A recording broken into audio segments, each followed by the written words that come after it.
ورحمة الله. نحمده ونصلي على رسوله الكريم. أما بعد، قال الله سبحانه وتعالى في قرآن الكريم: فويل للمصلين الذين هم عن صلاتهم ساهون الذين هم يراءون. সম্মানিত মুসল্লিয়ান,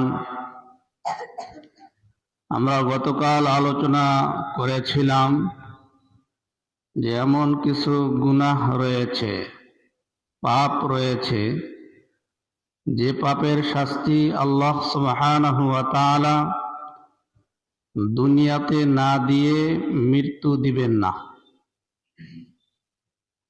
আখিরাতে তো এর শাস্তি রয়েছেই, কিন্তু দুনিয়াতে না দিয়ে মৃত্যু দিবেন না। এরকম পাপের কথা গতকাল 4টি পাপের কথা আলোচনা করেছি। তো যে সকল পাপ করলে আল্লাহ পাক মৃত্যুর আগে হলেও দুনিয়াতে যে শাস্তি দিবেন, এর মধ্যে একটি পাপ হলো রিয়া, লোক দেখানো ইবাদত করা। আল্লাহ পাক বলেছেন ফাওয়াইলুল লিল মুসাল্লিন, ওই সকল মুসল্লিদের জন্য দুর্ভোগ, ওই সকল মুসল্লি ধ্বংস হোক, আল্লাযীনা হুম আন সালাতিহিম সাহুন, যারা নামাজে অলসতা করে। কিছুদিন পূর্বে বলেছিলাম অলসতার বিভিন্ন ধরন রয়েছে। তো এরপরে আল্লাহ পাক বলতেছেন আল্লাযীনা হুম ইউরাউন, যারা লোক দেখানো ইবাদত বন্দেগী করে, তারা ধ্বংস হোক। এই লোক দেখানো ইবাদত যারা করবে, তাদের ইবাদত তো আল্লাহর কাছে গৃহীত হবে না। বিদায় এই লোক দেখানো ইবাদতের কারণে দুনিয়াতে তাকে শাস্তি বহন করতে হবে, আখিরাতে তো আছেই। বলতে পারেন হুজুর, আমরা তো লোক দেখানো ইবাদত করি না। বর্তমান যুগে সোশ্যাল মিডিয়ায় দেখা যায়,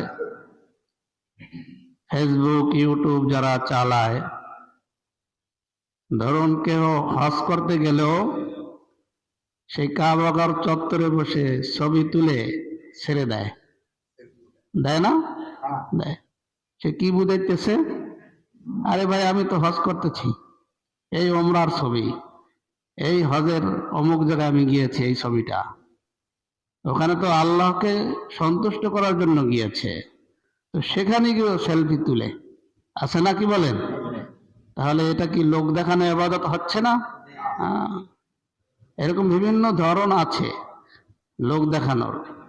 তো এই লোক দেখানো ইবাদত যারা করবে, এই ইবাদত আল্লাহর দরবারে কবুল হয় না, বরঞ্চ এর জন্য দুনিয়ায় শাস্তি উপভোগ করতে হবে। এর বিশাল আলোচনা রয়েছে, সেদিকে না গিয়ে শুধু এই মূল কথাটা বলতেছি যে লোক দেখানো ইবাদত করা যাবে না। এরপরে আরেকটি অপরাধ হচ্ছে বিশ্বাসঘাতকতা করা। আজকে বর্তমান জমানায় আমরা অধিকাংশ লোকই বিশ্বাসঘাতকতায় জড়িত। কেহ যদি আপনার সাথে কিছু গোপন কথা বলে, কোনো বিষয় নিয়ে আলোচনা করে, দেখা যায় আমরা এই লোক যাওয়ার পরেই এই কথাটাকে প্রচার করে দেয়। বর্তমান যুগে এই সোশ্যাল মিডিয়ায় কথা বলে, অনেক সময় গোপন কথা বলে, কিন্তু সে রেকর্ড করে পরবর্তী সময়ে সে ছেড়ে দেয় না? গোপন আলাপগুলি ছেড়ে দেয়, ফাঁস করে দেয়। তো তাকে তো বিশ্বাস করে কথা বলেছিল, সে ফাঁস করলো, এখানে বিশ্বাসঘাতকতা করলো। এই জন্য এই বিশ্বাসঘাতকতায় যারা জড়িত, তাদেরকে আল্লাহ পাক দুনিয়াতে শাস্তি দিবেন, পরকালে এর জন্য কঠিন শাস্তি রয়েছে। এই কয়েকটা যে গুনাহের কথা বললাম, এই গুনাহের শাস্তি দুনিয়াতে না দিয়ে আল্লাহ পাক মৃত্যু দিবেন না। এজন্য এই সকল গুনাহে যদি আমরা জড়িত থাকি তো অবশ্যই সেটাকে পরিহার করতে হবে, সাথে সাথে আল্লাহর কাছে তাওবা করতে হবে, রোনাজারি করতে হবে, আল্লাহর কাছে ক্ষমা চাইতে হবে। হতে পারে আল্লাহ পাক ক্ষমা করবেন। তো এই জন্য এ সকল গুনাহ ছাড়বো তো ইনশাআল্লাহ। আল্লাহ পাক সকলকে সহিবুল দান করুন।